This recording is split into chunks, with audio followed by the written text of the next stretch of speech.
It's the Sean Widmer Podcast. It's a journal by someone that just really doesn't like to write.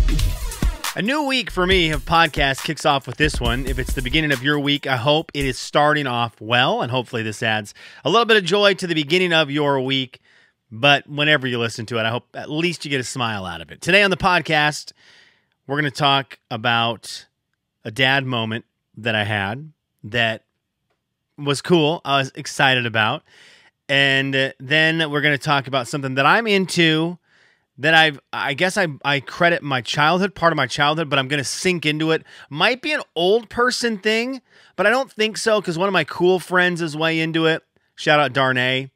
And so I think it's an okay thing to be excited about. And a search, it's leading to a search that I want to talk about.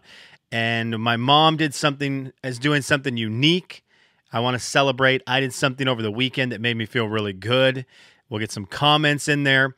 There is no 5-star review on iTunes today. Those always kick off the podcast. None to read today. So you dodged that bullet.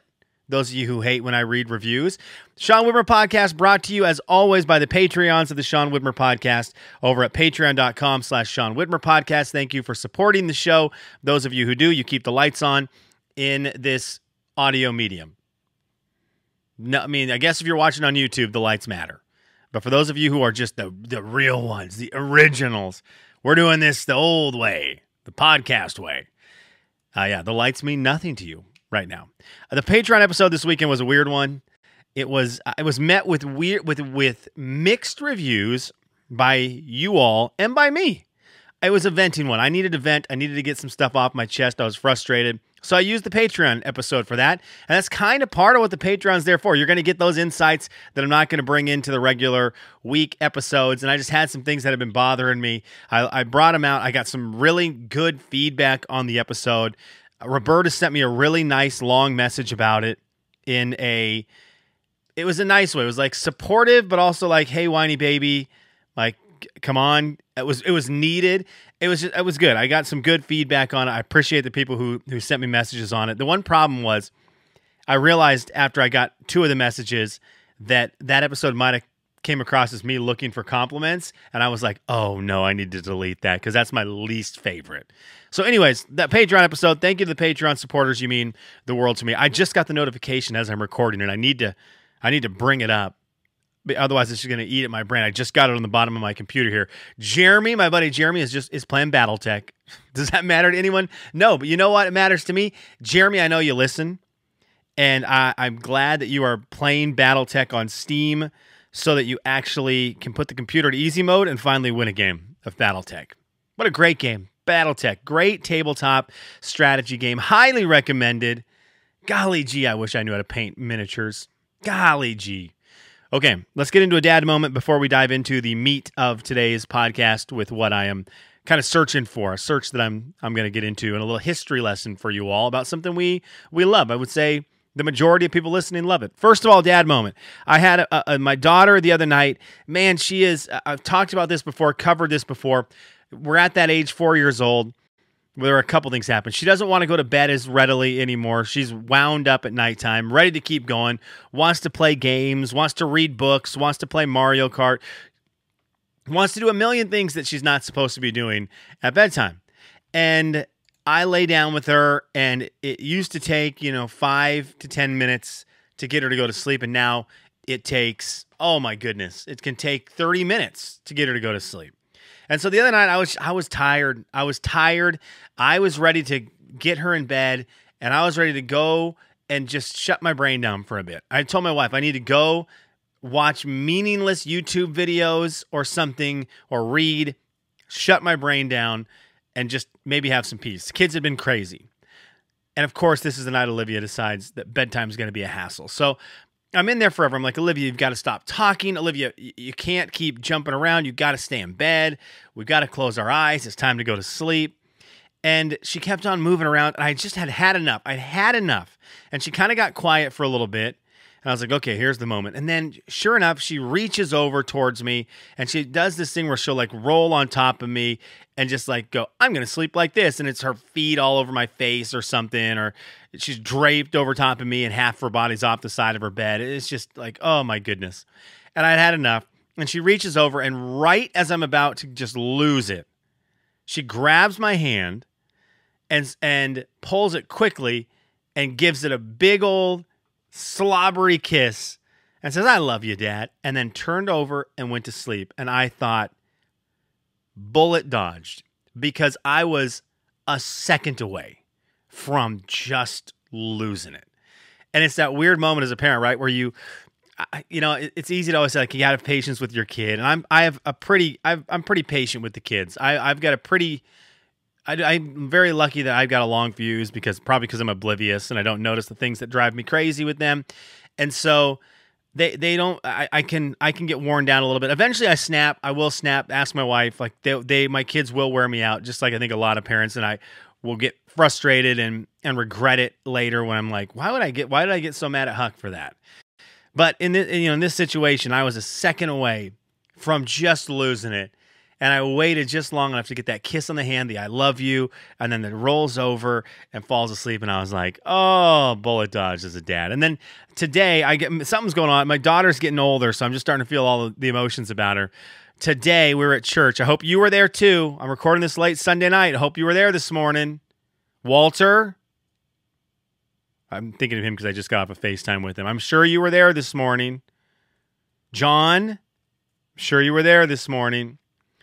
Anyways, we were at church and this couple this dad and his daughter sat in front of us, and she's probably early, 12, 13, 14 years old.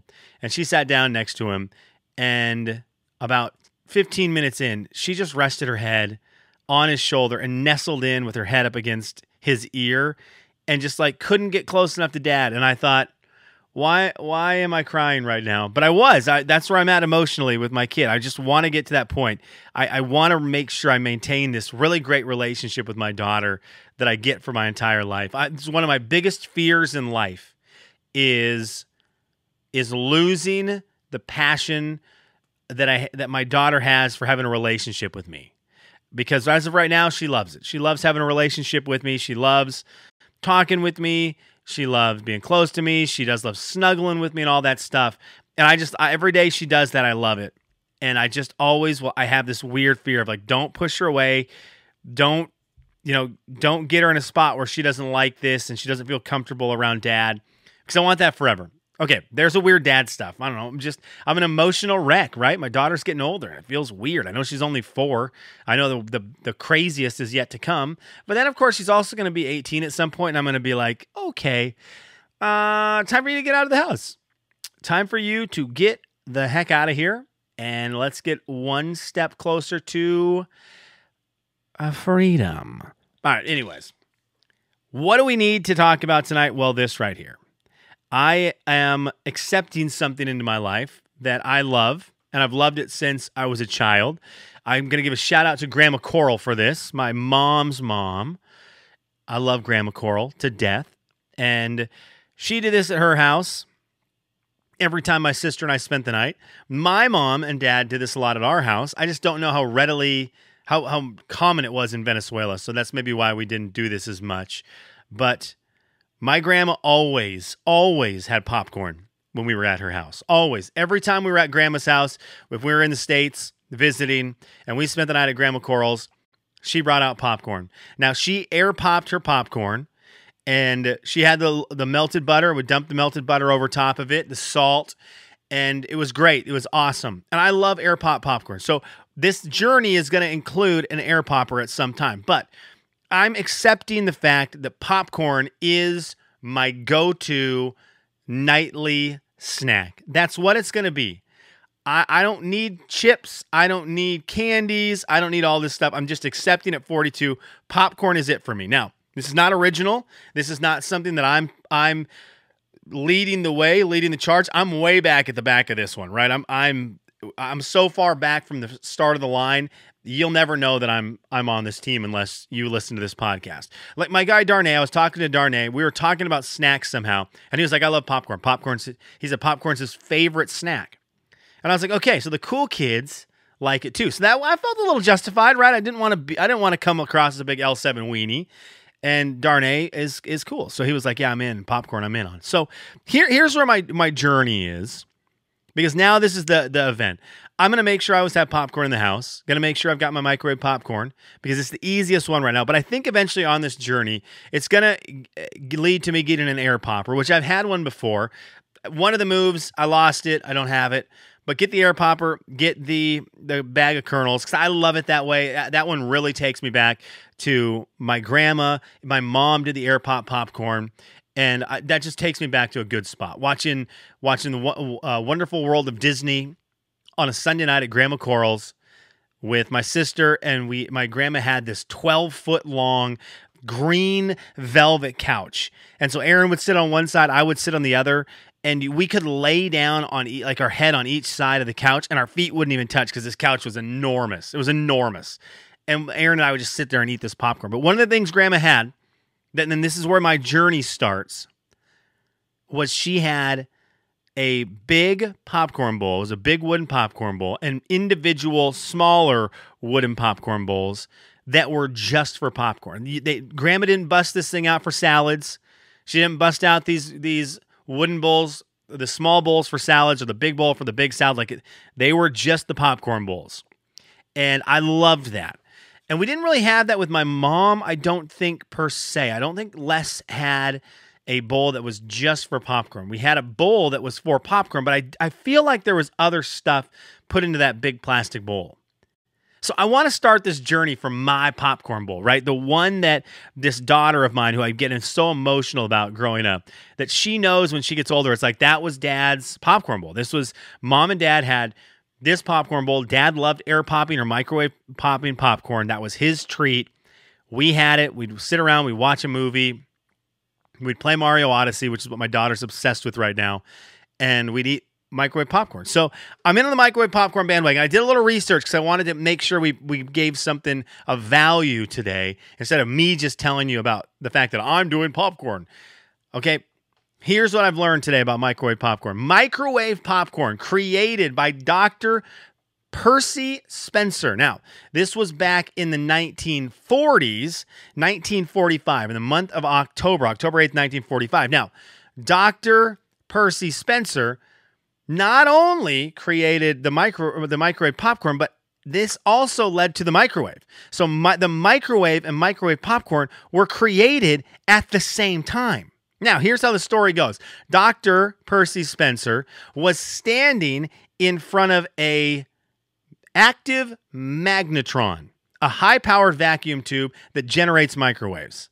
Okay, so let's stop there. I've seen a microwave. I've seen what it does. Maybe we're not standing in front of open microwaves, Dr. Percy Spencer. Maybe that's just not what we're doing. I don't know if that's the move. Anyways, Dr. Percy Spencer standing in front of the magnetron, and he noticed that the chocolate bar he had in his pocket began to melt. So he's got this chocolate bar in his pocket. It starts to melt, and he's like, oh my gosh, what's going on? Maybe it's this active magnetron. You know what I'm going to do? You know what else I have readily available? Popcorn kernels. So naturally, he goes from chocolate bar to putting a popcorn kernel in front of this active magnetron, and guess what? The kernels pop, and he is just absorbing radiation. But then he learned it, right? He learned, okay, we can get these microwaves to pop popcorn. Now I can bag it. And eventually, he gets the patent on it all, and he bags it, and now he's got microwave popcorn, and Dr. Percy Spencer is the man and the myth. He's not a myth. He's the man and the legend. There's no myth about him. He's real. Of course, the next thing he tried was an egg. I mean, this guy goes from chocolate bar in his pocket to popcorn to then he does an egg and the egg explodes, and it's great. Then he warmed up a hamburger. This guy was all food. He didn't even think about anything else. But let's talk about something that was interesting in all of this. When you tell me that there's a man in 1945 who has a chocolate bar in his trousers, right? The zoot suit pants. he's got a chocolate bar in his trousers. I'm like, yeah, of course there's a guy in 1945 with a chocolate bar in his trousers. There's not a man in 2024 with a chocolate bar in his pants. If you know someone in 2024 with a chocolate bar in his pants, call the authorities. Call the authorities immediately. That guy's up to no good. It's trouble. But in 1945, for some reason, when I read this, it's like, yeah, duh. Every guy has some kind of weird candy bar in their pocket. It just works. And you know it like I know it. You're picturing it like I'm picturing it. There's nothing weird about it. But now think about Jerry at work pulling out a chocolate bar out of his pants. We all have a problem with it. So anyways, Percy Spencer took one for the team. I can't imagine his body was in great shape after hanging out in front of the active magnetron this long. But yeah, he get melted chocolate bar led to a popcorn kernel that was just laying around, I guess. Pop that bad boy. And the rest, as we say, was and is history. So now you learned something. 1945, the invention of the microwave and microwave popcorn, pretty much hand in hand. I didn't read the whole story on it, but I believe they're pretty much hand in hand. And that's why we have one of the best treats in the world, microwave popcorn. So yeah, anyways, my search is on. It's not a fast search for the bowl. I want it to be a great one. I'm not in a hurry. My kids are young, 4, 2, and 0. I've got plenty of time before they are 10, 11, 12, and then go through that junior high school phase where I really want to go heavy with forcing popcorn nights on kids who don't really want to do popcorn nights. And that's when I want to make sure I've got my bowl. So I've got lots of time to get this thing. I just want it to be right. And I think I want it to be wooden. I think I want it to be kind of cool looking. So I'm on the hunt for this online, thrift stores, antique stores, wherever it might be, and try to find this collection of matching bowls and a big popcorn bowl. I want it to be cool. Okay, let's do it. Kelly's, what are you into? Okay, my mother gets the Kelly's, what are you into? It leads into something I did this weekend that was kind of refreshing. My mom texts me and she goes, hey, can you text me a bunch of pictures of your kids? I was like, yeah, duh, of course I can. Because she's getting off social media for the year, which means either my wife or me or someone made her mad. Someone made her mad. It's either my wife or it's me, or I'm trying to think. It wouldn't be my sister, maybe my brother or his wife. Someone made her mad. And so she's off social media for a year. She's taking a year off social media. And I was like, man, Leslie, that sounds kind of good. That sounds kind of good. I can't do it because I like it too much, but that does sound rather enjoyable not to be scrolling Instagram or Facebook. And I've actually actively been trying, and have not been great at it, to limit my social media time. I don't ever want to say I want to limit my phone time, because my phone time includes a lot of reading. I read on my phone. My phone time includes a lot of listening to music, listening to podcasts, watching podcasts on YouTube on my phone. It entails a lot of that, looking at sports scores. But I did do something this weekend that was kind of fun. I did go through and I just cleaned up my phone. I went through and I told myself I wanted to delete the majority of the apps that I had. So I went into all my folders and I just started deleting everything. If I had not opened it in the last month, I deleted it. So I just cleared my phone out of pretty much everything, got all the icons onto one page. It feels so good. I've got a page of widgets, and then I've got a page of icons, and it is not enough. I know in the next week or two, I'm going to look for an app and go, oh, crap, where's that app? I think I deleted it. But that's the beauty of it, right? I can just download it, and then I'll know, okay, this is something I'm probably going to use a lot. It's nice feeling. It is nice to just look at your phone and see how clean it can be. And it was also crazy how many weird apps I had. And that's the kind of stuff, I think by doing that, maybe it helps me stay off my phone a little bit. But I really want to not get off social media, but I just want to limit my time on it. I've fallen into the trap of just scrolling randomly. One of my favorite things I ever did was get off Facebook. It was my favorite thing. And then I got back on it. And I did it because I want to grow this podcast. We talked about the fact 2024, I want to grow the podcast. And I wanted to get on there and at least share the fact that the podcast is going on, share some clips. I'm sure you've seen the annoying clips But I wanted to share the clips on there in case people had forgotten I was doing it or they didn't know I was doing the podcast. Maybe kind of get a clip and say, oh, that kind of sounds interesting to me, and tune in and check it out. Maybe they would like it. So I started to get back on Facebook, mainly just to use it to market the podcast. But because I got on Facebook, then I would inevitably log on to the app, and it doesn't go straight to your page. It goes to your timeline, and I'd start scrolling on my timeline, and next thing I know, I'm 5 minutes in to nothing. Frustrates me, bothers me, makes me want to comment on people's stuff, and I don't want that. So shout out to my mom. She's my Kelly's What Are You Into? Getting off social media for a year. Wish I could do it. Can't, won't, but I'm proud of my mom for doing it. Okay, let's do some comments. Let's get out of here today. I had 3 of them. They're from seanslife.com. I know there's other ways to do this. You can comment on the YouTube video. youtube.com/Bomarewski is the YouTube for if you want to watch it. But Spotify, I don't know if the comments are working yet. I know they switched it up. There used to be an easy way to comment on Spotify, and now they're changing it to a comments section as opposed to a Q&A section. And I don't know if it's working on my podcast yet, but I don't have any comments on there. Comments are questions, comments, concerns, gripes, praises, shout-outs, plugs, whatever it may be. We've got 3 of them. Let's start with Roberta's. Sleeping kids are a parent's true blessing and a sanity saver. I will never mind half-hour catch-up from you. Thank you, Roberta. Thank you. Roberta was someone who I thought this weekend's Patreon episode, I pushed a little hard. I didn't want to lose people. I needed to vent, and I knew it probably would rub people wrong. I'm thankful Roberta is still here. Love you. Yvonne says this, excited for Patreon to be back. You got lucky with Woods. Andrew, scared by sleeping through the night because of him being on oxygen the first 10 months of his life. Maybe we can discuss that with others sometime, bringing up boys. Ooh, that is scary, Yvonne. Being on oxygen, ooh, that is scary.